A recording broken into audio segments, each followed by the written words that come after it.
All of the veteran Awad's 11 knockouts have come in the opening round. Gonzalez says you can expect to see a patient yet hungry and aggressive fighter looking to drag Awad into deep waters and suffocate him.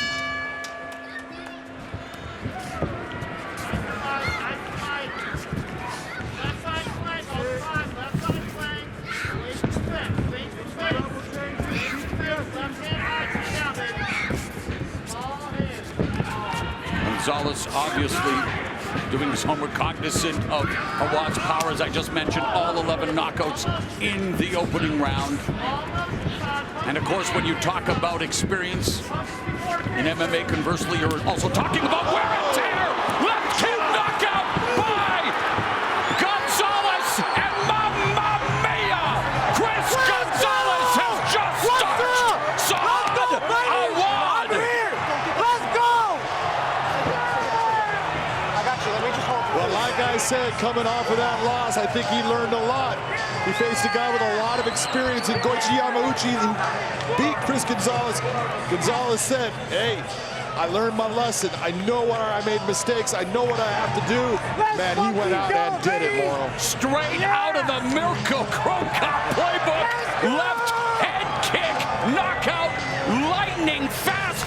That fight lasted about as long as most people's New Year's resolution. Gonzalez resolute in victory. Anytime you get shin against dome, and that's what you just had with that left shin just landing right up against the right side of Saad Awad's head. That was a big shot. That put Awad down. You see him hit the ground hard. He's still there, but these right hands just start hammering against him. If we can watch that full speed, you'll see how fast that actually happens. Here we go. You can hear it. Look at those hands. No time for Awad to recover at all. Big time win for Chris Gonzalez. Oh! And the Lion wasn't the only one roaring. Team Alpha Male. Jubilant.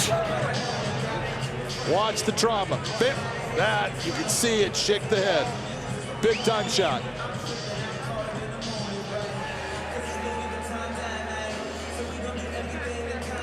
Last time he took an L, but tonight he bounces back in brilliant fashion. Head kick knockout for Chris Gonzalez. Now 7-1, 6-1 in Bellator with his third knockout victory of his career. Chris Gonzalez, impressive tonight. Let's go to Michael C. Williams. Ladies and gentlemen, inside the Bellator cage, it comes to an end. 36 seconds into round number one. The winner by knockout, Chris the Lion Gonzalez. We're both from Canada, but somewhere along the way, Nallo lost the RA in his last name. John Mandel, Nallo, 8-1 with 1 no contest, 4 knockouts, 4 submissions. Nick Browne, 12-1 with 2 knockouts, 6 submissions. This is round number 1. And Browne immediately on the attack with the right. Calf kick by Nallo. Both guys know how good their opponent is. It's that pressure by Nick Browne. That's what he needs to do in this fight with Nallo. Yes. I believe that Mandel's got the speed advantage in this, but Nick Browne is a pressure fighter who gets in your face and makes you fight his fight. And Browne wants to neutralize that high-flying offense of Nallo. When you look at Nallo's 4 knockout wins, 1 via Superman punches we saw, 1 via flying knee, 2 via head kick. So he knows how to put on a KO show. He does, and he's just good everywhere in the cage. His ground game is fantastic, too. He's a black belt jiu-jitsu under Freyas Zahabi. Just unbelievable skill level. And as we mentioned with Browne, the BJJ black belt, half of his 12 victories have come via submission. A minute gone here in round 1. Nice little trip there by Nick Browne. Great job of getting into him by Nick Browne. Elevates him up. Nallo, just that was outstanding. Was able to stop the slam and then jump right back to his feet, digging for the underhooks. And on the exit, Browne delivers a right hand down the middle. But Browne has shown early signs, pressuring Nallo, and again, going on the attack. But Browne is very square when he's coming into him. You see how he's coming towards him? He has got to be in a position where Nallo is unable to hit him. And right now, as he comes in, he's taking a chance. So Rat Garbage has got the rat tail going for him as well, John. Yeah. Nallo. That should never be done. 2 minutes gone in the opening round.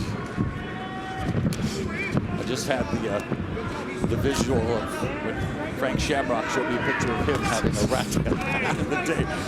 Another MMA legend as we continue. 2 minutes, 45 seconds left here. There was a nice right hand that landed for Nallo. That right hand stung, no doubt about it. Yes, and it forced Browne to go looking for the takedown. Good pressure again by Nick Browne, though. He got stung by that. He's still sticking with his game plan. He knows he needs to pressure Mandel. Oh, right hand not only dropping Browne, but Browne popping back up to his feet, but 2 good right hands. And now Nallo looking for the neck. He was looking very for the scrappy. neck, but good job of deciding to separate here. You have the advantage right now in this because Browne's taking big chances. Nice takedown defense exhibited by Nallo coming up on the final 2 minutes of the opening round. Both fighters have had their moments, as we expected, in what we thought would be a highly competitive affair. Yeah, what I thought was going to be the difference was the jab of Nallo, but it's really been his right hand. He has landed that thing accurately and hurt Browne twice. And he just chopped away again that calf kick. And another calf kick that's timed by Browne, but again, well defended by Nallo. Browne trying his best to work for the takedown, John, but Nallo doing a good job. Great hips by Nallo. And looking for that pressure. Yep, you got anaconda attempt. He's got the position. We'll see if he drops down and turns with it. He has 4 submission wins, 3 via rear naked choke, 1 arm triangle. Now in north-south position on Browne. He's already let go of that choke, though. He knows he wants to come around. Switching back. He's going back to the anaconda. He's got the leg. He's got a chance at it. Browne understands how to defend. He's got to keep that leg. That is tight. You see him, Browne, starting to force his way out. Nice job by Browne. He's out of that as far as the pressure. Nice escape by Nick Browne.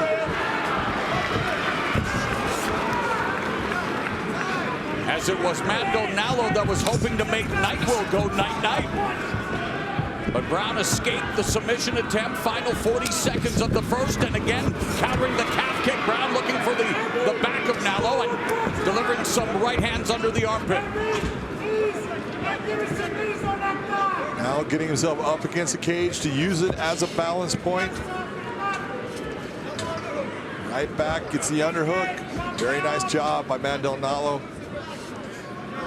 Nick Browne just being a blanket, just continuing to go forward after Nallo. Ebb and flow, the opening 5 minutes between Nallo and Browne. Each fighter had their moments, John.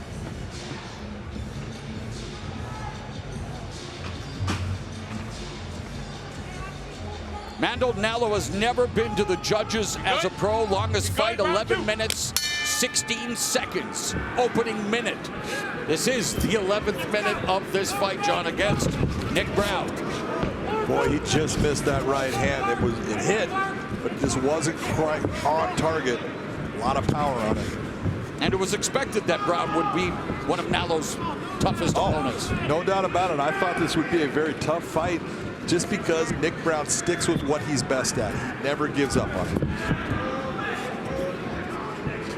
Nick Browne's 5-fight winning streak hanging in the balance, catches the kick, driving Nallo to the fence. That was a good right hand by Nick Browne. That touched Nallo. He felt it. All this pressure, this is good for Nick. He needs to keep this fight close at range. He is at a deficit in this clinch. This is good for him.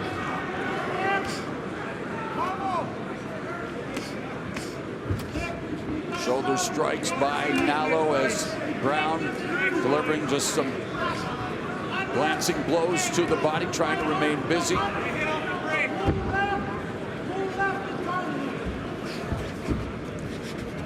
Nick really having a good overhook on that right arm.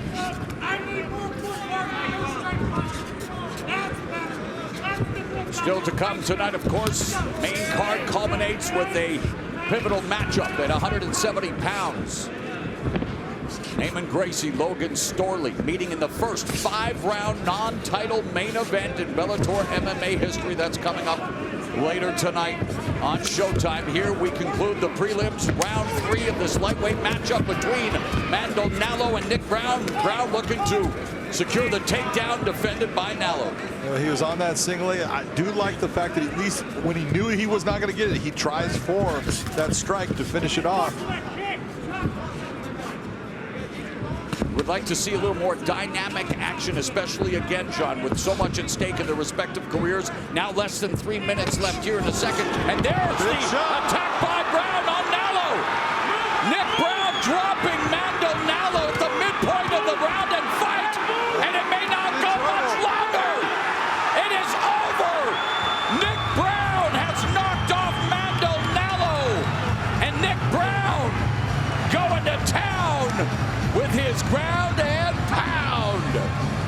We talked about Nick Browne just sticking with what he does. That's what we just saw. He's hung in tough, ended up landing the big shot. You know it's going to be asked. Do you agree with the stoppage? Yeah, because as we see in the replay here. Mandel Nallo ended up stopping. Take a look, big shot. He gets folded back, and Nick goes after him, almost knee and belly position, then switches to the mount and opens up. Look at what Mandel Nallo doesn't do anything to stop it, really just covering up. You can only take so many. Big right hand right on that jawline, and then hits the second one, and then just goes after him. Does not let him breathe. Does not let him have a chance of composing himself to get himself back. Takes big shots. Great job by Nick Browne. It proves to be a good night for NyQuil. Nick Browne improving to 13-1. And let's go to Michael C. Williams. Ladies and gentlemen, inside the Bellator cage, it comes to an end. 2 minutes, 20 seconds. Into round number 2, the winner by TKO, Nick NyQuil Browne. Charlie Leary in the red gloves, Davy Gallant in the blue. Fight. Leary's nickname 917 comes from one of those test your own strength machines on a stag night in Magaluf a few years ago. He beat everyone and they remembered the number, and they'll be watching him here, I'm sure, intently and cheering him on. That's one of those things you look, most people look at Charlie Leary, oh, he doesn't have a whole lot of power. No, he can swat. When he decides to set his feet and throw, look out. Davy Gallant, though, he's on a hot streak. You hit that stride in your career, and right now Davy is on it. He's feeling good most of the time. He has been taking control of his fights early, but right now Charlie Leary doing what he does, going right after him. Leary's acknowledged just how unorthodox Gallant is and how hard that makes him to prepare for. You're never quite sure what he's going to do next.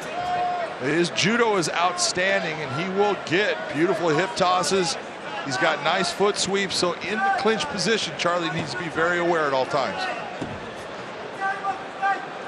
Gallant says he takes great pleasure in trying new things in the cage and trying to entertain. You already mentioned the remarkable rolling thunder kick. Ended up taking me down an internet rabbit hole that ended up watching someone do it in slow motion to break down all the pieces of the body movement. Just remarkable athleticism. Very nice job of heavy hips by Charlie Leary. You saw Davy trying to elevate him, get him a little light on his hip. Charlie was able to slide his hips back. That's what kept him on his feet.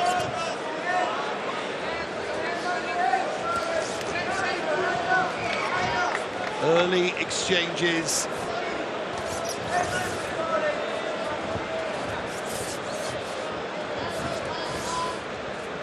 Look at the two fighters, they've got such different body shapes. Gallant, that is full of a man, short and stocky, and Leary little bit longer with the more languid style.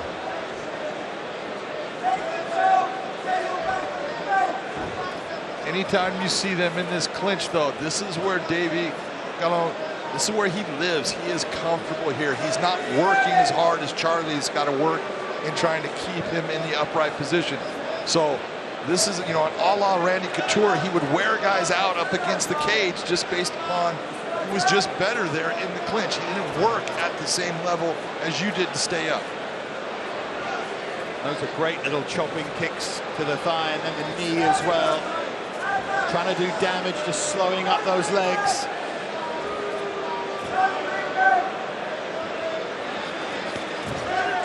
And many times people do not give much respect to that knee to the thigh, but have someone do it to you once and you'll understand why it's effective.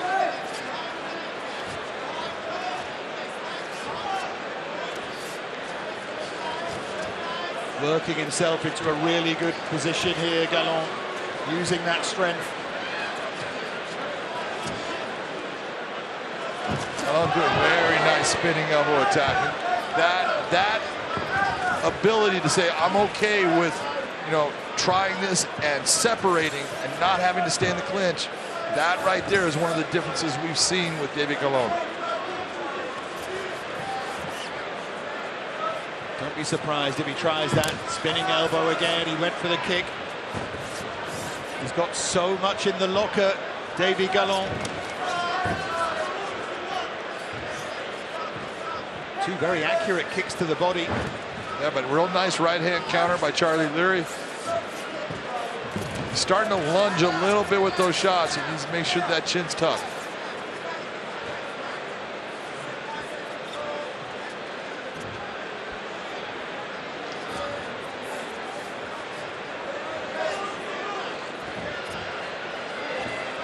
This time it's Leary trying to drive the Frenchman back. Right now, Leary's got double unders down low.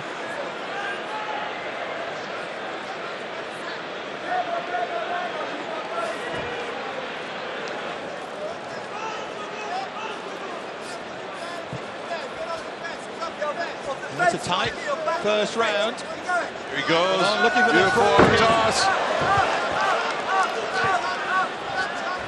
Set Leary up there, Gallon. Great instinctiveness from him.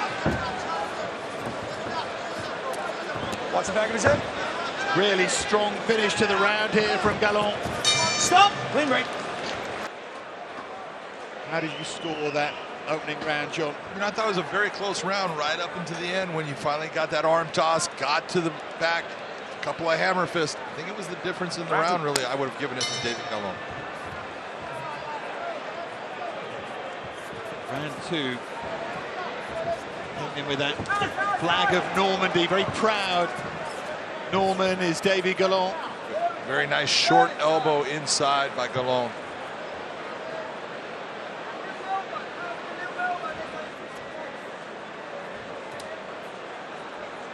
On the French national judo team, Davy Gallon, second degree black belt in judo, black belt in kickboxing.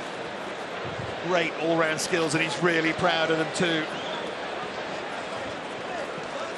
Also was pleased with his game plan against Musa. Just said they planned it. They took what Musa was good at away from him, and they really felt they all worked together to gain that win. He had a fantastic game plan going into that because everyone knows that K. Musa, very explosive, a lot of power in his hands.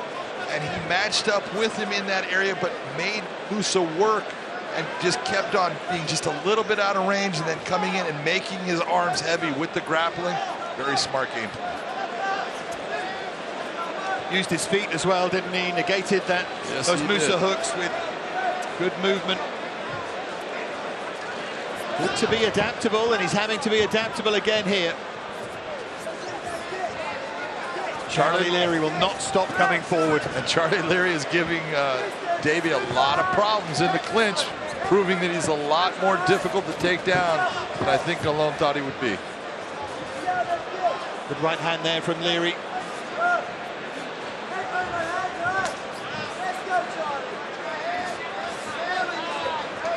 Battle of the jabs there, Leary.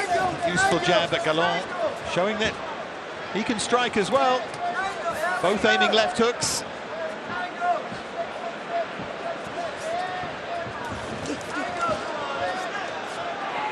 Notable wins for Leary against Kiefer Crosby, as we saw, against Danielis Khadzhi, we've already seen tonight, and Chris Bungard as well. That's a really good resume. Timed that kick at the right time, caught Charlie as he was trying to, little off balance. That's what put him down. See if Charlie can work his way back to his feet. Very nice work by Charlie Leary. And nice entry into the takedown by Gallon. Leary doing well, though, to get back to his feet again. See Charlie trying to break the hands apart. Very nice work. Back out to the center of the cage. Already see a bit of marking on the thigh of Leary where Gallon has done so much work. Oh! For Gallon! That's a sensational shot! That's it, Tom. Davy Gallon explodes into life again! No rolling thunder this time, but a wonderful right hook that finishes Leary. It's another win! That was Davy Gallon. You want to talk about thunder? It may not have been rolling, but there was some thunder on that right hand. That caught Charlie Leary just flush. Leary is complaining about the stoppage here, but watch this. That's because he doesn't know what happened. That right hand just lit Charlie Leary up. He had no idea where he was at. He did not understand it. It's because that's a moment in time that he was not there. His senses were taken from him by that right hand. Big win by Davy Gallon. Take a look at this one more time. Watch this right hand. Bip right on the button. Charlie instinctively gets back to his knees, but he's unable to defend himself in any fashion. Big, big win by Davy Gallon as he continues on that march. Right now, he's on fire. The world is opening up for Gallon. Let's get to Michael C. Williams to make it official. Ladies and gentlemen, it officially comes to an end. 3 minutes, 1 second into round number 2. The winner by TKO, Davy Gallon. Alex Polizzi has 4 first-round finishes, 2 knockouts, 2 submissions. Jose Augusto, 6 first-round finishes, 4 knockouts, 2 submissions. That's what you work for. You ready? You know what I'm trying to tell you. Don't blink for Bell and round number 1.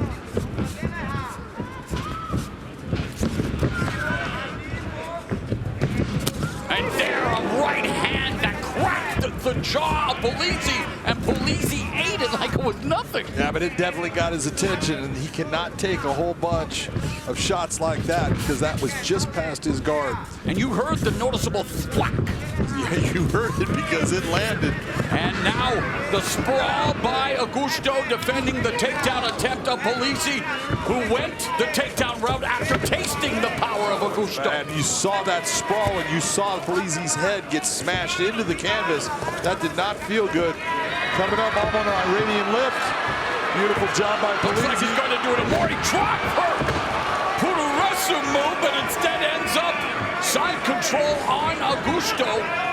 And Polizzi turning things around in a hurry. And Polizzi utilizing that wrestling base to say, you know what, I'm not going to be in the stand-up with this guy. He hits too hard. Let me take this where I feel more comfortable. And that's where he's at on the ground right now in a beautiful side control position. Fighting out of Beloit, Wisconsin, Polizzi, the most celebrated high school wrestler at Beloit Memorial High, went on to be a 3-time NCAA qualifier at Northwestern University, but he's hoping to show that he's not just a one-dimensional fighter. Minute and a half gone here in the opening round. And Gugu trying to control that arm with his legs and stuff. He's going to have to figure out, he's going to have to let go of that now. Just start to work yourself at least back to a half guard, then get to full guard. Right now, Polizzi's in his world. This is where he feels comfortable. And he has to make the most out of this dominant position from side control. Augusto trying to explode his hips And there's the knee on belly, right into full mount, but a nice sweep by Augusto. Beautiful timing by Jose Augusto to take that, sweep him over. And that's what happens when you go to mount. Many times, guys don't want to go to mount because of that very scenario, that same scenario right there that you just saw. Muay Thai plum, and then the elbow across the face of Polizzi. Augusto delivering some high-octane offense early here in the opening round. Yeah, look, Augusto in the stand-up. He's got power in his hands, and he does. He's got a good Muay Thai plum, but he cannot allow Polizzi to get into his legs. If Polizzi's able to get to his legs, he's going to put him on his butt like you're seeing right here. He cannot lay flat down. He needs to put himself back with his back up against that cage and utilize that cage as a balance point to get himself back to his feet. Augusto did his homework, telling us he knows that Polizzi relentless on his pursuit of the takedown. Polizzi back in mount. And Polizzi looking to make the most of the full mount position. Wants to deliver that nasty ground and pound that he's known for, but Augusto doing a good job. Well, was doing a good job of controlling posture until now. Augusto needs to figure out if he's going to push off of that cage. He needs to buck those hips and get that weight going forward with Polizzi, but he's got to at least take away one of those posting arms. Augusto, winner of 5 of his last 6 again. Losing to Anthony Rumble Johnson last May. Polizzi is looking to extend his win streak to 3, but Augusto actually, John, doing a good job of really minimizing damage from full mount for the most part. Yeah, he's starting to eat it down because he's pushing off, he's taking his hands and he's opening up his face to put his hands on hips to try to push Polizzi back. The second time he did it, Polizzi had already figured out, okay, I'm waiting for it. And here Polizzi again looking to go once again to full mount right now. Could just from this back now, ground and pound and looking to put the hooks in. Alex Polizzi, who does have a rear naked choke submission win, but he's content on delivering damage from mount. Well, he's delivering some big shots at times. Some of those are getting through. Augusto's been able to block some, but a lot of those shots did get through. Polizzi's putting it on him right now.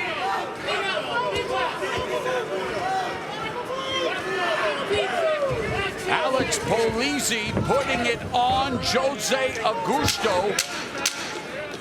Augusto neutralizing his posture, hoping to escape, and he will escape the first round, but a tough start for the Brazilian.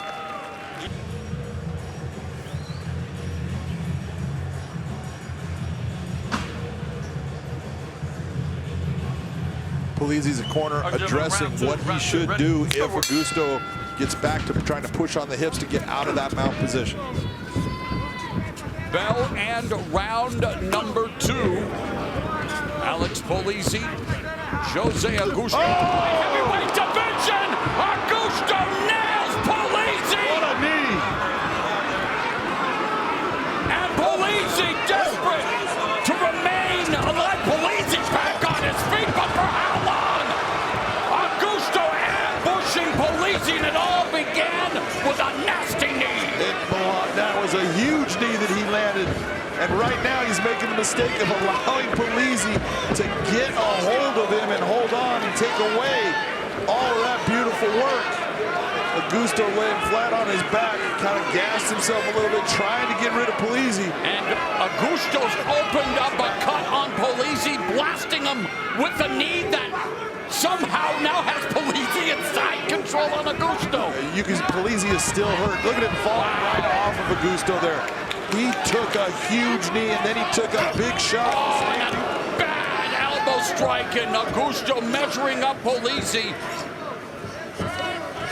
Wow, the fact that Polizzi is still trying to defend. Augusto just not a good fight IQ. He should have backed off, made Polizzi get to his feet. He has dominated this fight on the feet. That was a big shot. Polizzi's hurt. This is allowing Polizzi to recover. Polizzi, this is good for him. Plasma staining the canvas. Augusto fishing for a submission from his back. Go for the arm. Looking for that arm bar. lost it. Now he's got Looking for his first armbar submission win. got to extend the hips. You don't just pull on the arm. Extend the hips. Hips are up in the air. What about the fighting spirit of Alex Polizzi refusing to surrender? And now avoiding the submission. Mamma mia! This is what I loved about Alex Polizzi when he fought Grant Neal. Same exact style of fighting. Just no give up. Did not quit. Incredible display of the heart and guts by Alex Polizzi, and you're right, not taking anything away from Alex Polizzi, but not the highest fight IQ from Jose Augusto. No, big mistake. Polizzi stepping over in the mount on top. That's a nice job by Polizzi. This can give him some time to recover from the heavy shots he's taken, but Augusto had him hurt, and it's the wrestling of Polizzi that has given Augusto problems. He should have backed off, made Polizzi get to his feet. But these are the moments that you go back and you can look at, and you'll see it. But at the time of the fight, it just wasn't there for him. After absorbing what would normally be a knockout-inducing knee strike, Alex Polizzi somehow finds himself in top position and taking it to Jose Augusto. How did we get here, John? I'm telling you right now, Alex Polizzi couldn't tell you, because I don't think he's going to remember much. Unbelievable. Instincts, adrenaline, and the heart of a warrior, Alex Polizzi. Fighting out of Beloit, Wisconsin. The chosen few gym and extreme couture. Ground and pound. His calling card, Alex Polizzi, despite being bloodied, despite being rattled, is trying to vanquish Jose Augusto. This is the second time Augusto has almost had his opponent out in the Bellator cage and is now in trouble and almost to the point of losing the fight. He rattled Rumble Johnson, had him hurt, ended up being stopped. He rocked Alex Polizzi with a nasty knee and is now on the verge of perhaps being finished via ground and pound with less than a minute left in the second round. Polizzi he's amazing right now because he is tired. He's been hurt. He just keeps on grinding. Augusto being as tough as you can be. No give up in him. Polizzi switching.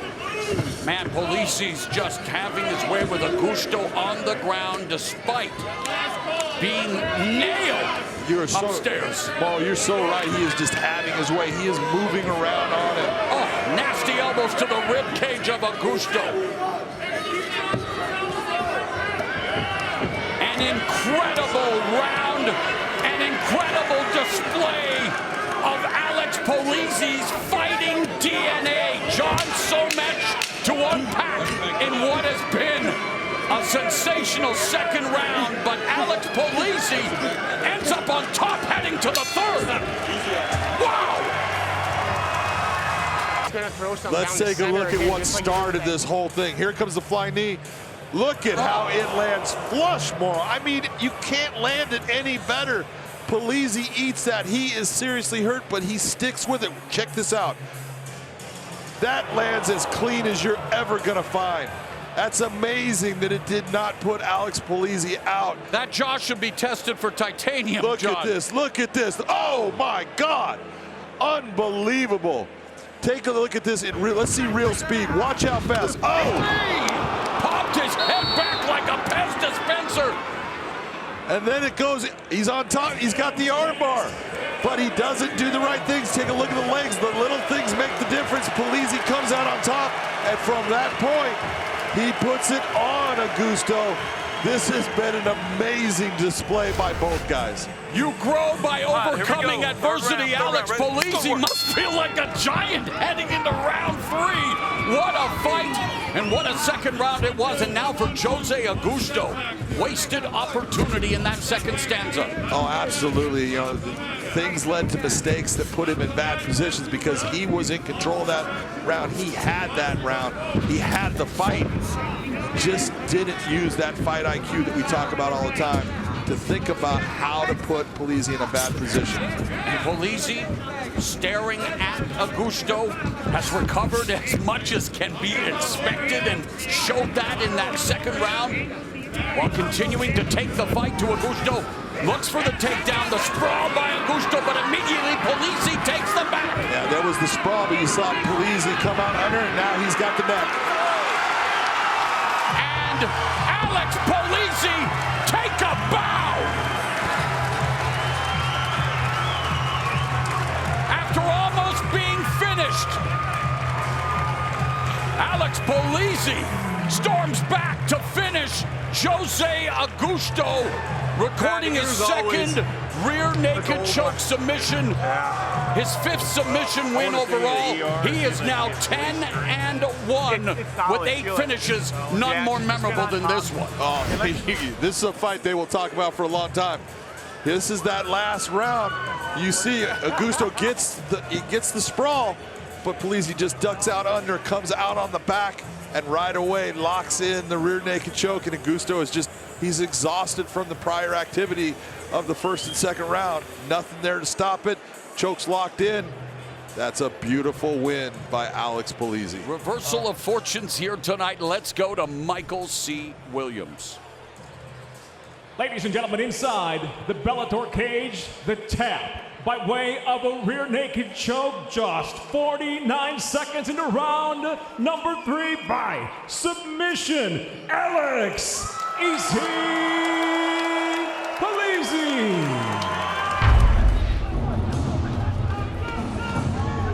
Hernandez 0-1 in Bellator, while Luna is making his professional debut. 3 5-minute rounds at 145. You ready? Ready? Fight!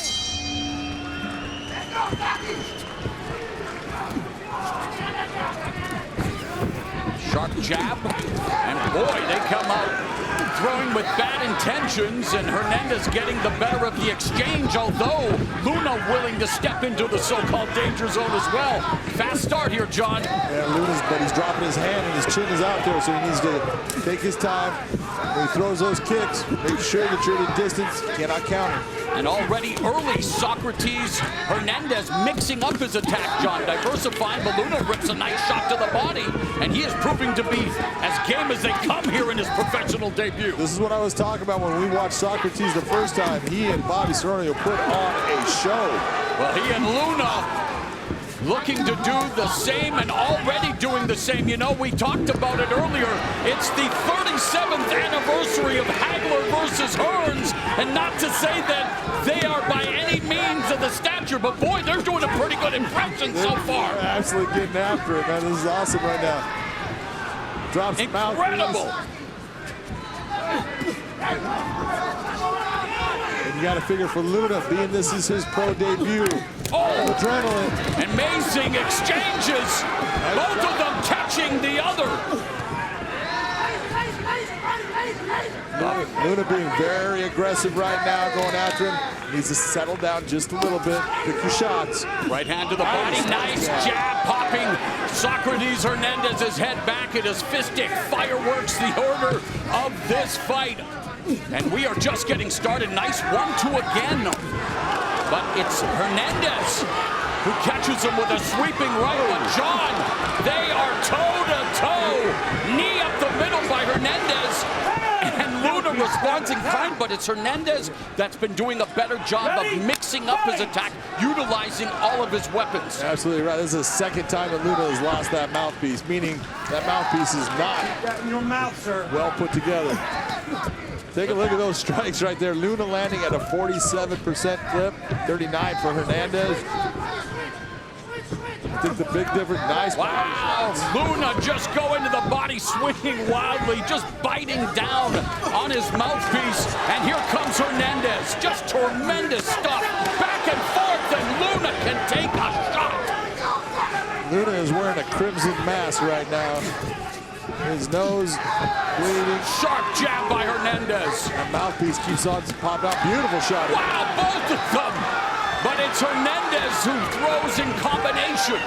Also, he's throwing from different angles. Look at what he's throwing. Straight shots. He's coming with the uppercuts, hooks. Overhand right uppercut. Right hand by Hernandez. 1-2. Defense be damned. Under 2 minutes left in the first round. And it is a thriller. guys are just going after it. Socrates reminded me of the pace of a Nate Diaz. He just keeps throwing. Beautiful. Right hand over the top by Luna. Sharp jab splits the guard. Can they maintain this pace? It is featherweight, 145 pounds. The featherweights are center stage in our main event tonight between A.J. McKee and Patricio Pitbull, but Hernandez and Luna are looking to steal the show early, John. And Hernandez hit him right along the neckline. That was solid. If he just takes that and brings it a little bit, 4 inches or so forward, it's going to land right on the jaw. And here comes Rogelio Luna. And Socrates Hernandez keeping him at bay. The crowd becoming electric here. Those in attendance early. All you can say we're watching these guys right now is thank you. Under a minute left in the first round, we reminded you of the 37th anniversary of 8 Minutes of Fury. Marvelous Marvin Hagler versus Thomas Hitman Hearns. That was arguably the greatest round in boxing history. With 39 seconds left, this is definitely a candidate for one of the greatest first rounds in Bellator MMA history. Those guys got a break after 3 minutes. These guys are still throwing after 4.5. Going after it.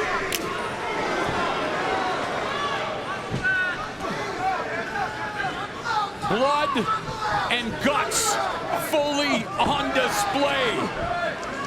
Socrates Hernandez, Rogelio Luna, mano a mano, as we end this incredible opening 5 minutes of action.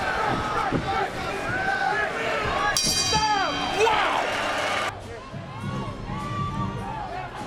Never have truer words been spoken than when Rogelio Luna told us, I'm going to give you your money's worth. You will leave entertained.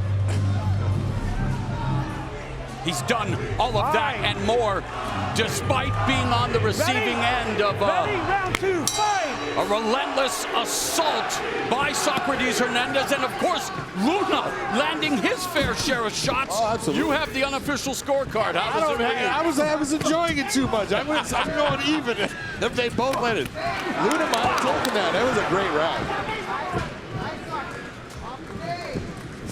Southpaw, Luna walking down Hernandez. Let's go the 1-2. Back to orthodox, and of course in MMA you see them swimming to orthodox and southpaw because of the threat of the takedowns and all other aspects of the sport, John. Also, a lot of them, their wrestling background, a lot of them, they will shoot with their strong leg forward. Luna unloading on Hernandez. And finally some head movement from Socrates Hernandez. But not there, the 3-punch combination punctuated by the right and a left by Luna. That hurt him bad. And Hernandez continues to come forward, but it's Luna putting on the pressure and putting on the pain. Luna has got a gas tank because he is just throwing shots. Blood squirting out of his nose. He doesn't care. Can't breathe out of it. Breathing out of his mouth. Heavy shots. 30 years of age in his professional debut as a mixed martial artist. And he continues to unload on Socrates Hernandez, who has definitely been hurt in this round, and it has muted his offense a bit. Absolutely. When he landed that shot, take a look at his offensive progression has really slowed down. He's taking a lot of body shots now. Those are all adding up. Man, last Saturday on Showtime Championship Boxing, we had a bona fide fight of the year candidate between Sebastian Fundora and Erickson Lubin. And here tonight, an MMA fight of the year candidate breaking out with Rogelio Luna, unloading on Hernandez. How in the hell is Hernandez still standing? I'll tell you what, the kid has got a chin, but he is hurt. And how can Luna maintain this output? He is throwing everything with bad intentions. Luna's had been training at 10,000 feet. It's amazing. Just threw a beautiful knee. This guy has got a gas tank. Yeah, and he doesn't care about gas prices here in California because he is pedal to the metal, John. Unbelievable action. This is a good thing for Socrates, this clinch. Let him get his senses back.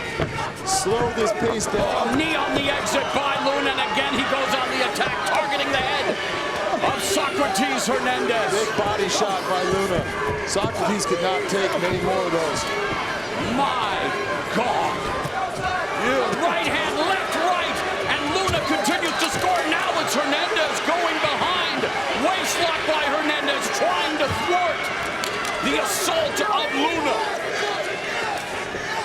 Fatigue, pain, suffering, but the guts and the heart of both of these warriors fully on display. Hernandez desperately trying to take Luna down. Oh, he's definitely trying to take the back. Luna had his chance to actually spin inside of that. He missed it. He's keep working. Now he's free of it. And Luna again teeing off on Hernandez, backing him up with body shots. Massive blows upstairs. Hernandez coming back, but he just doesn't have the same steam, and yet he takes Luna down.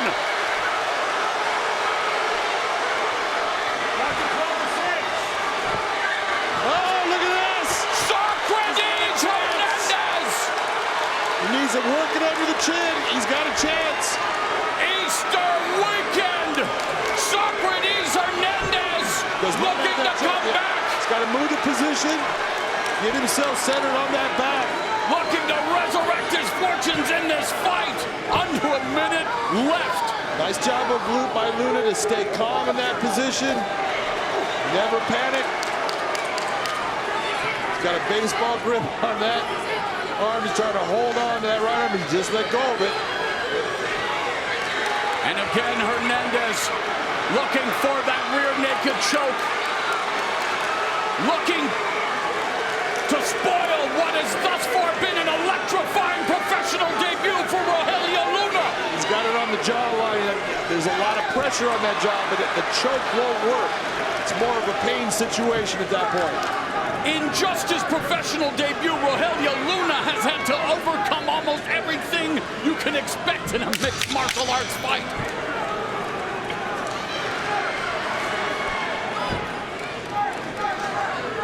Simply incredible.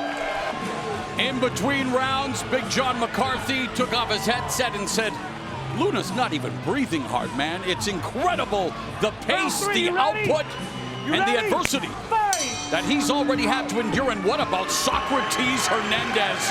The turnaround following the takedown in the second round. Unbelievable. You talk about, he was in trouble throughout that round and just had the mental fortitude to work, get that takedown, got the back, but wasn't able to finish. And they continue unabated. Socrates Hernandez definitely should be looking towards that takedown. He had an advantage on the ground. Go back to your advantage. You're a tough guy. Don't stand with a guy that wants to stand and bang. He just got staggered again by this merciless offensive onslaught of Rogelio Luna. Doubling up. Total strikes landed 2-1 now in favor of Luna. Shining bright in his professional MMA debut. And he is attacking Hernandez's body like it's filled with candy, John. It's incredible. He is absolutely just eating him after the body. But here comes Hernandez. Here comes Hernandez. This is where he wants to be. That ground game, he showed he had an advantage. Let's see if he can stick to his back. Luna needs to keep turning. Good job of course himself back centered up. Perspiration now in the blood. Everything becomes a factor when trying to maintain a grip. And Luna creating distance, mid-range, right cross. He continues to just batter the body and the head of Socrates Hernandez. Hernandez coming forward like an extra from The Walking Dead, and yet he continues to try to fight. I don't know if I've ever seen anything like this in MMA, John. Socrates Hernandez is just, he will not stop. He will not give in, but Luna is just lighting him up. There goes the mouthpiece again. Every time Luna hits him to the body, you know it's stopping the breathing of Socrates. And Hernandez doing what is necessary to slow the pace, trying to gain those ever-important breaths, but Luna's back up to his feet. Luna needs to keep this on the feet. He obviously is in a position on the feet to win this fight, but if it gets to the ground, you know that Socrates has already shown he's the better man down there. It's incredible that Socrates Hernandez has his wits about. Oh, he may not for long as Luna turns the tables, stapling with shots. Boy, he is just pounding his body. He's sledgehammering that. And yet Hernandez level change, looking for another takedown. Whatever fumes are left in his tank, he wants to use them to take Luna down. And it stopped the pain, John. Don't blame him. And he does it! It's the takedown. Incredible heart, fortitude, desire. Luna's breathing now. Yes, under 2 minutes left. Back to his feet. And he unloads the right hand. Hernandez backing up, struggling to take breaths against the fence. Left hook, right hand, another left hook to the head, another right uppercut. The referee looking on intently, knowing how many times Hernandez has come back in this fight already. If Socrates Hernandez loses this fight, he will be the toughest 0-2 fighter in the world. This guy is unbelievable. And he's talking to his corner.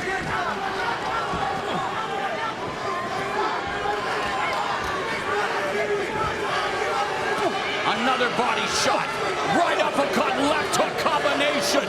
Mike Tyson would be proud of Rogelio Luna's output, but how about Socrates Hernandez getting stapled to the face and not going down, instead having the brains and intelligence and the wherewithal to still go for a takedown, John. It's simply incredible, brother. He has been absolutely unbelievable, but he has taken big shots, and you can see Blake Grice, the referee, is starting to look at, I'm not going to let you take many more. His hands he's having a hard time getting his hands in place to defend right now. Both of these warriors going out on their proverbial shields. 30 seconds left. Socrates Hernandez in just his second professional fight. Rogelio Luna making his professional debut. And it is mercifully over for Socrates Hernandez. But mamma mia! What a momentous professional debut for Rogelio Luna.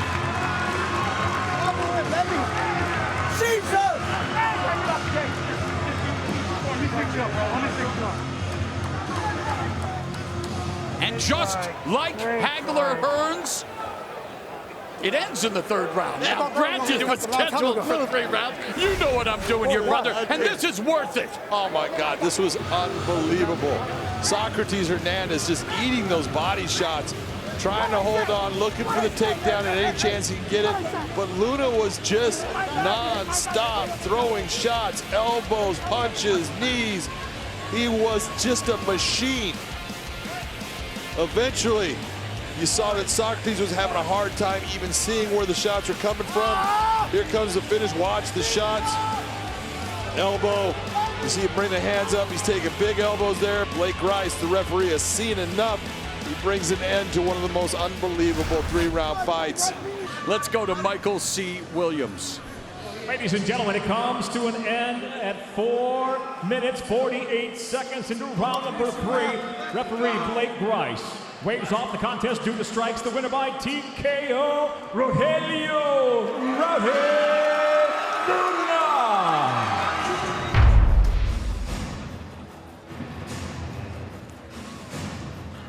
Hey, you ready? You ready? Let's go. Bell in round 1. Inaba, undefeated as a pro, all 3 fights taking place inside the Bellator MMA cage. Whitney Pyles making her Bellator MMA debut with a 2-fight winning streak. Of course, we crowned a new flyweight champion last night at Fight for Our Heroes here at Neil S. Blaisdell Arena when Liz Carmouche dethroned Juliana Velasquez, the controversial 4th round TKO. Double jab by Inaba. There lands the right. And Pyles coming back with combinations of her own, pressuring Inaba, and Inaba ends up in top position. Not sure Nallo was going for that takedown, but nice reversal nice by Pyles. For the cage by Pyles. And she's inside control, looking to go to full mount. Back to their feet. Pyles on the the separation. Inaba resetting. Inaba's boyfriend, Sean Rush, is her head coach.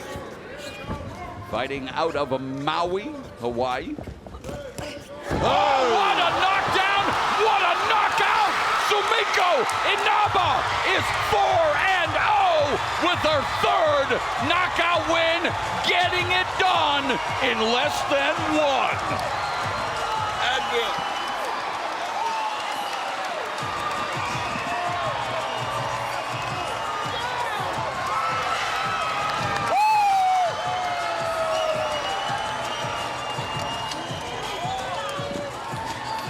And Whitney Pyles is going to need one of those Advils that John McCarthy is taking, because while she's smiling now, her head must be hurting after tasting the power of Sumiko Inaba. Left hook, down. I was just going to start saying that Whitney Pyles' chin is just starting to come up a little bit. She needs to be careful of that. It gets up, and Inaba left hook right on the button. We've seen her do it before. This young lady is fun to watch. She comes to fight. She's got great technique. Look at the left hook. Bip right on the button. 4-0, 4 fantastic finishes. It's what you're looking for. That's the kind of person and the that joy becomes a star. Yep, the joy, the celebration. Sumiko Inaba, definitely a star on the rise. And what an electrifying performance for Sumiko Inaba. Let's make it official with Michael C. Williams. Ladies and gentlemen, inside the Bellator cage, she brings it to an end. 1 minute, 22 seconds into round number 1. She is the winner by knockout. She is still undefeated. Sumiko, Ladies Samurai Inaba.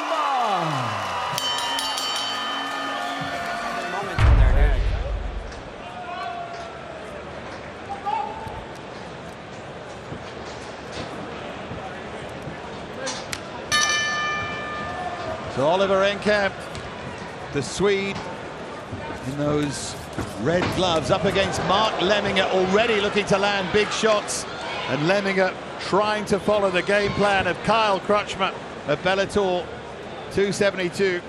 Won a unanimous decision against Enkamp. Can Lemminger do likewise? Well, he saw the blueprint by Kyle, and that was use your wrestling, get into him.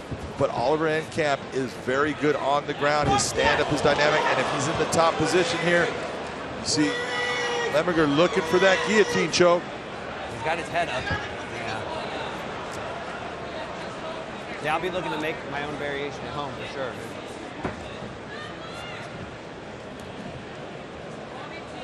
Enkamp just under a little bit of pressure early on here. Lemminger laid-back character and trying to bring that into the cage here. Lemminger, a very good wrestler, solid. But Enkamp is the guy, if you're looking at who's got the dynamic style, he's the guy that's got all the submissions. He's the guy that's got the stand-up that he can vary his attack.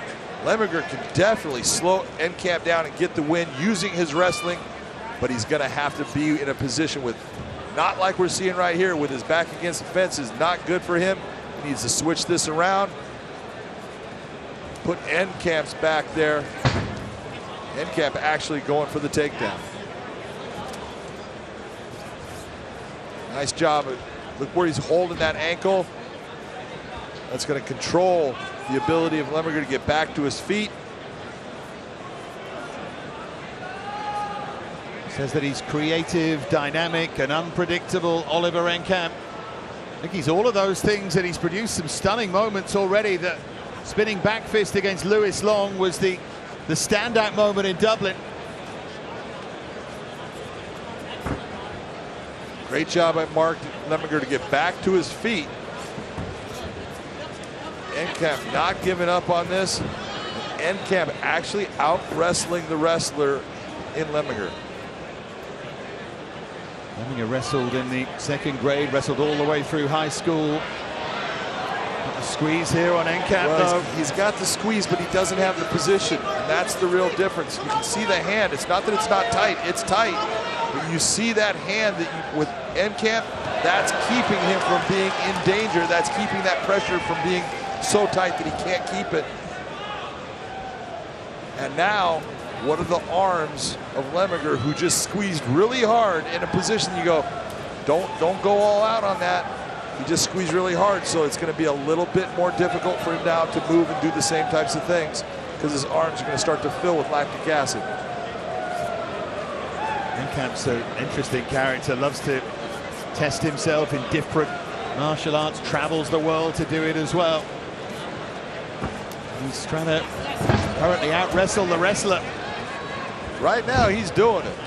You know, and if you go back to that, you know, like we were talking about, the blueprint by Kyle Crutchmer. Kyle Crutchmer is an outstanding wrestler out of Oklahoma State.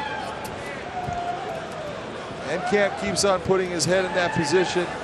It's a little bit different. You see the leg over the top or gets the full guard. He has the ability to at least engage his hips and legs, but Enkamp pops the head out. He's fighting his second US wrestler in a row here, Enkamp. It almost feels as if he's determined to prove a point, but he's learned from those mistakes. It's almost exactly it. It's like, you know what, I got out-wrestled. Okay, I'm going to prove that's not going to happen again. Now, Lemminger's done a great job of not absorbing any real damage in this. What Enkamp needs to do, he's been winning the position, but now he needs to start doing some damage to show the judges, hey, I'm not only winning the position, I'm winning the fight.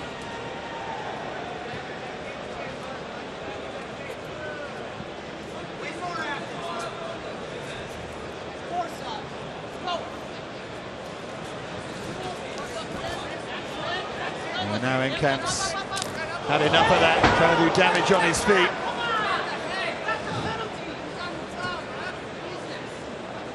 Lemminger looking for the position here. Yeah, but right now, that was tighter. You saw him actually turning to his side. When you see someone turning to their side in a guillotine, it's telling you it's tight.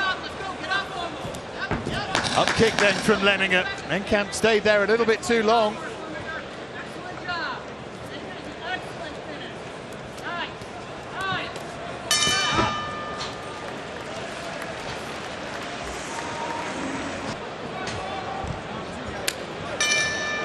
So into round two, Oliver Enkamp, tall Swede in those red gloves here, does not want to succumb to another US wrestler. Caught by a right hand from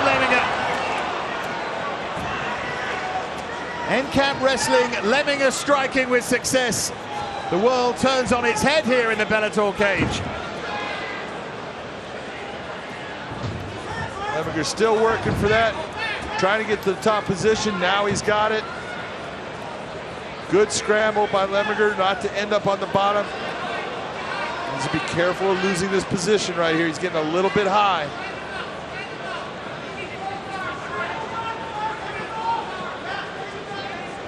Lemminger is talking with real confidence to his corner. At the end of the first round. Enkamp needs to just start to just wiggle his way out. Slowly just start to move. That's him popping out.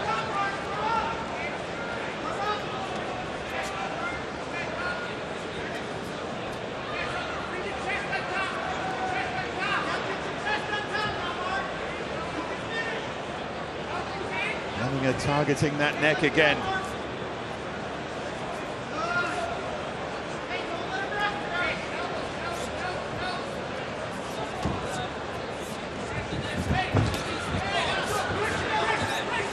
Surely Enkamp would like to create some distance and try and do some damage, but he's the one being caught. He's been beaten up at the moment here by Lemminger, who lands an uppercut. Enkamp still looks shaky. Lemminger hit him with a good right hand. Now Lemminger piling on the pressure. I'm not sure Enkamp recovered from the right hand at the start of the round. I agree with you. I think Lemminger is in a position where he hurt him. Enkamp has not been able to recover completely from it. Now he's underneath Lemminger. We'll see what Mark Lemminger can do with this position. Do feel that he needs to make the most of it. Enkamp, head maybe still fuzzy here. Lemminger looking for an arm triangle.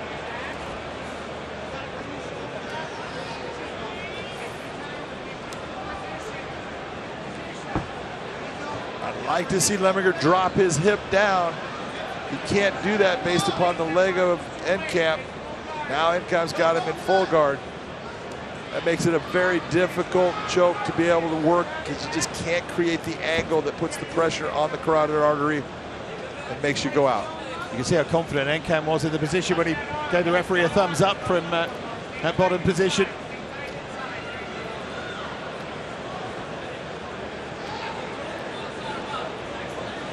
Good idea there from Lemminger, just to use that elbow, trying to create some pressure from the top.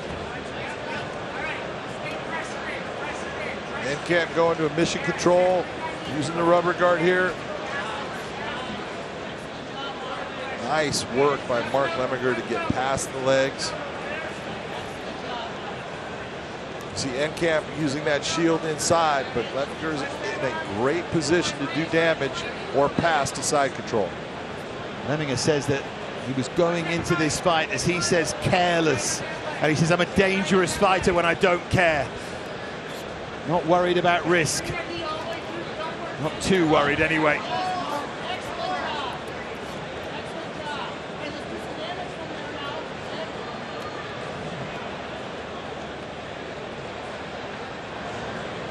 Final minute of this second round.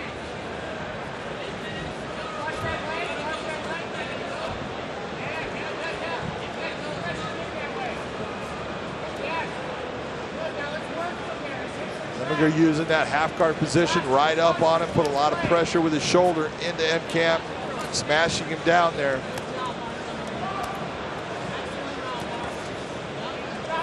Three submission wins, Lemminger, but we know that this is his strength. This is exactly the fight that Mark Lemminger wanted. He needed to be in a position where he was able to get top position and use his ground and pound on Enkamp. He's been doing that most of this round.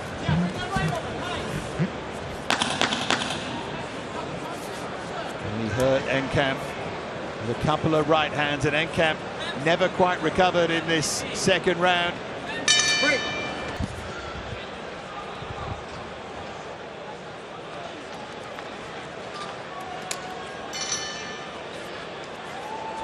So third and final round, Oliver Enkamp, regarded as a real prospect. And he's in trouble again here against a wrestler. How have you got it, John?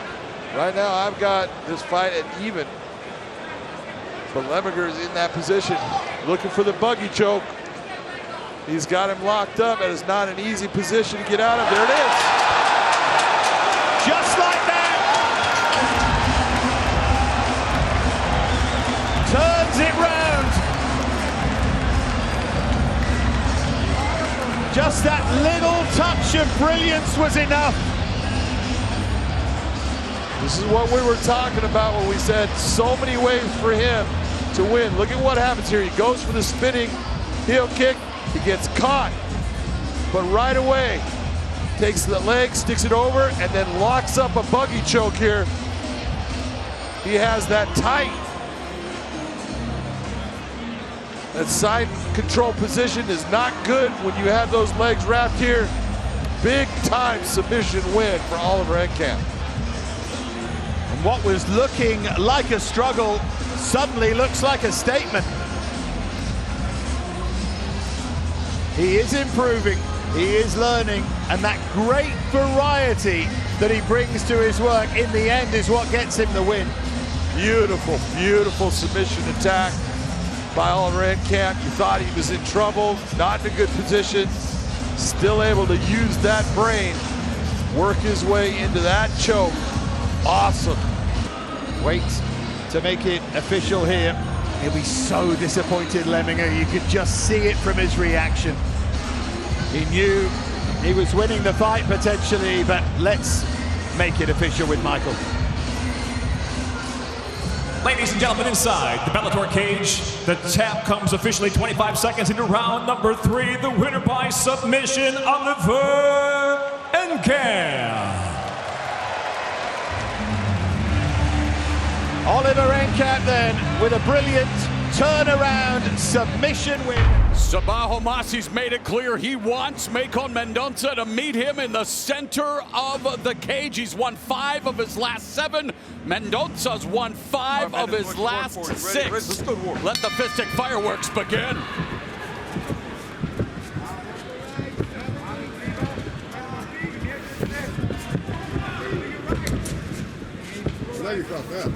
Homasi involved in the 2021 Bellator MMA Fight of the Year against Paul Daly. May have lost that fight, but what an epic battle that was. And you know Homasi always wants to make it memorable in the cage. He wants to make it nasty. Look, he's already talking to him. The real difference in the stand-up here. Mendonca is a good technical stand-up fighter. He's got range. He lands good combinations. Homasi's got power. Homasi can end it with one shot. He knows that. He's just looking for that shot. Homasi has 6 wins via first round knockout. 10 of his 16 victories have come thanks to his power, and Mendonca tasting that power. Mendonca looking to clinch. Oh, Mendonca down and out. Sabah Homasi. How do you like him now? That's what I was just talking about. Homasi has one-punch knockout power. He just showed you how it's done. He believes in his power, and it is real.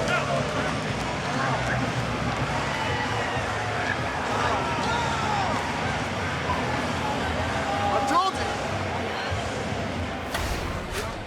Take a look at this shot. Right hand misses, left hand comes over it, but he gets just a little bit of space, and when he gets a space, that right hand just you can see Mendonca has no idea where he's at. Left hand touches, but here comes the space. Now the right hand, bink, right on the jawline. The sleek chic with a heat-seeking missile, John. What a knockout. The way Mendonca went through the canvas, face first. Yeah, when someone goes down face forward, take a look at this real speed. Here it comes, a little separation, right hand, boom. Oh! Beautiful job by Sabah Homasi. Crushing power on full visceral display. The reaction from American top team. Yeah, that's worthy of an F-bomb. We're going back in. We're going back in. Let's make it official with Michael C. Williams. Ladies and gentlemen, inside the Bellator cage, it comes to an end suddenly. 58 seconds, round number 1. The winner by knockout, the sleek chic Sabah Homasi. God.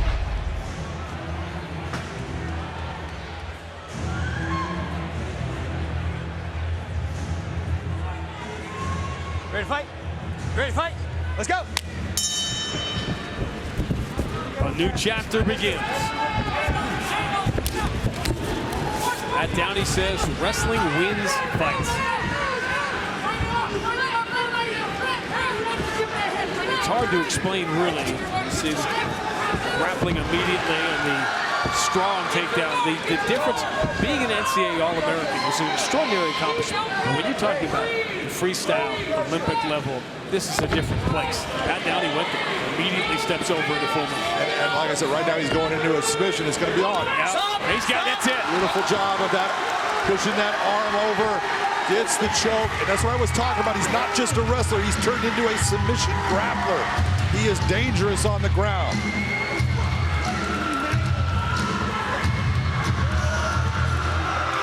And it's going to be a story we're going to need a lot more than 35 seconds to tell. But Pat Downey has the first one under his belt.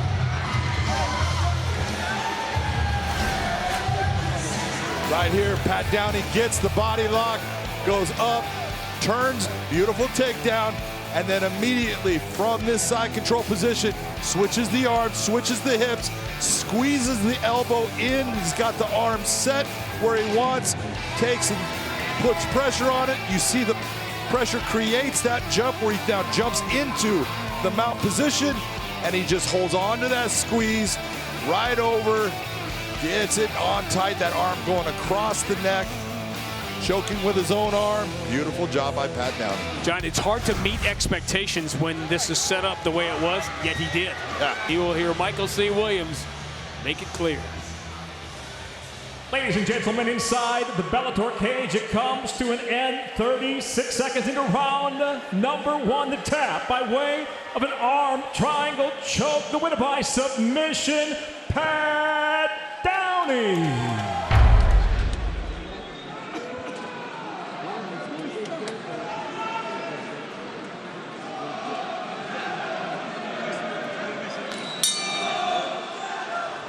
Is Costello Van Steenis ready to regain his place in line at 185. There was a little bit of heat between these two at the weigh-ins. Onnestruck decided that pushing Costello Van Steenis seemed like a good idea at the time. Van Steenis just looked at him and said, "Oh, I see. We'll see you tomorrow."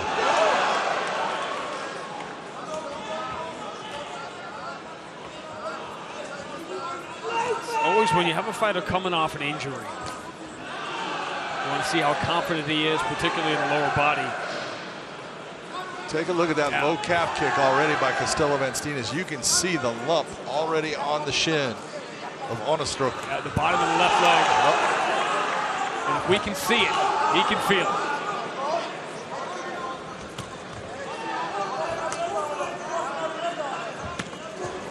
Beautiful body kick, stopped by Van Steenis though. And this is where Onnestruck does great work. He's super strong inside the clinch. You wouldn't think due to his range and the length of his legs he'd be that effective, but he's really good in there, brings up really hard knees.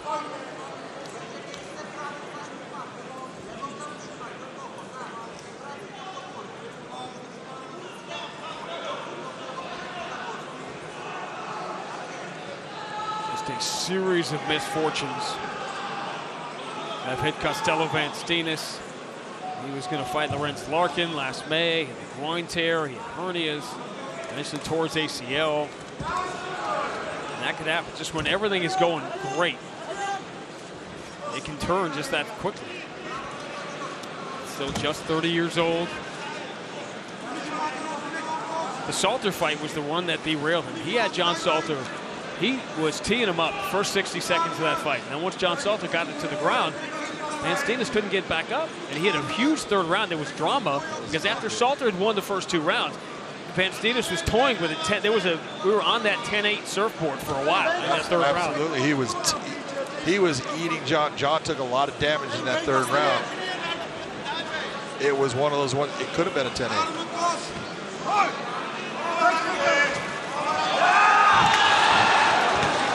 Right there is what being long and lanky will do. You think you got that guy? Good balance by Onnestruck to get himself back.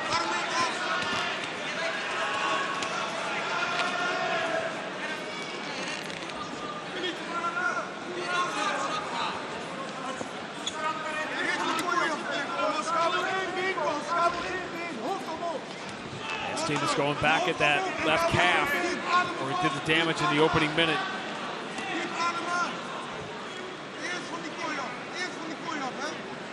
You can see, take a look as that leg sticks out there. Look at the lump on that front shin section of that calf. That's all due to about, what, 3 landed calf kicks?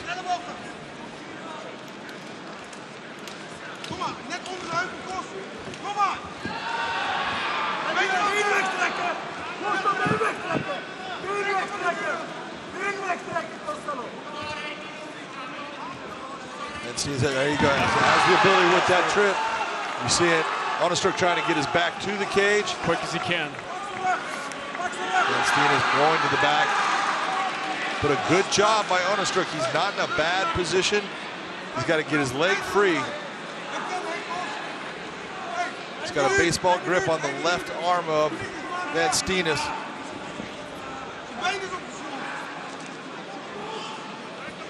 The question among many is, how is that left leg feeling right now?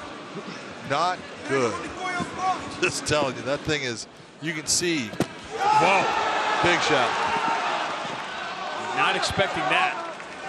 Chuck against the fence to get a kick that high. Chuck said, I've got the best high kick in the division. He's going to get a takedown here. He's got his hands together. He just needs to drive his hips in. Nice job by Steenis to use the cage. Didn't grab anything, but he used it as a balance point. Scrape. A lot of back and forth. There's a lot of energy being put out by both of these guys right now. All of this grappling and clinch work has not been easy. Just forget, not having seen him so long, out of sight, out of mind, how dominant Van Steenis can be. And how explosive and dangerous he can be in a short amount of time. Through one. But just right there, I was watching him look down at his leg. Yeah. So obviously with taking a step, he feels it.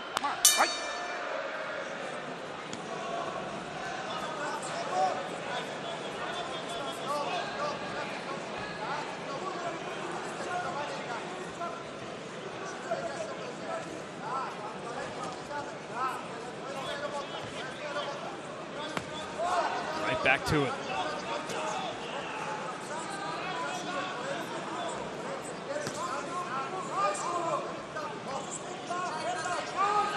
And again. And again. Smart. You're being effective. You're damaging your opponent. You're making it to where his movement is going to really slow down.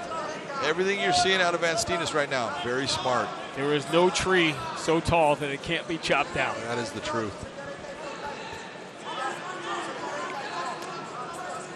Right back. And again. But that right there, that right hand you just saw by Van Steenis, that's set up by that calf. Yes, it is. Van Steenis just going after that left calf. Again. And what you're seeing from Onnestruck, he's trying to time it. So when Van Steenis throws, he's trying to throw a right hand down the middle. He's just not able to time it right now. Van Steenis is looking at him as far as he keeps on bringing that left hand up every time he throws that kick. But you just saw the kick by Onnestruck, nothing on it.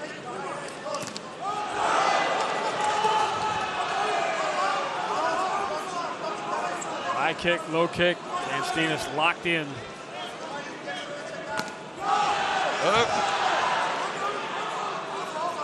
Got to be careful of blocking that with that one hand.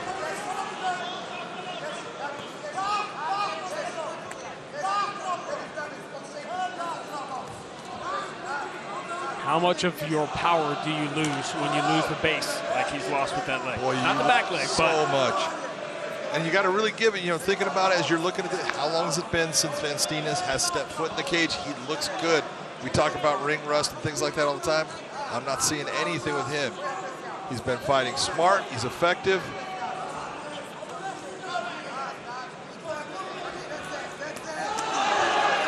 you see fights you expect to go a certain way, and then a shot lands 10, 15 seconds into it that completely changes the direction of it. Well, the one thing that you're really seeing, and again, that the calf kick has created in this situation. Nice shot. Beautiful job by the high kick. Oh. Van Steenis going hurt. Oh, he's hurt. He needs to change levels, but even that was too slow. Wrapping up the Darce. Onnestruck stays there. He's in trouble. That's it. Costello, Van Steenis, the Spaniard is back. That was a carving. You talk about a guy that just surgically picked his opponent apart. That was a beautiful performance by Costello Van Steenis.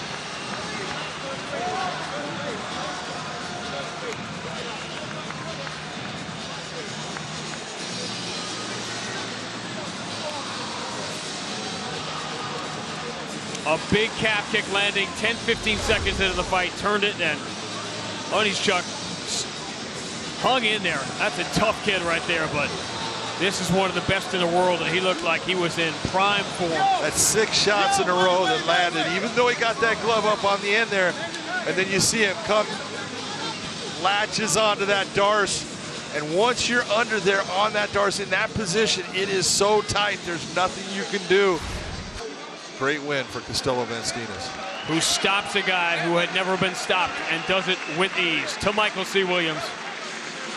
Ladies and gentlemen, inside the Bellator cage, the Dars brings on the tap. Official time, 3 minutes, 2 seconds. Round number 2, the winner by submission, Costello, the Spaniard, Van Steenis.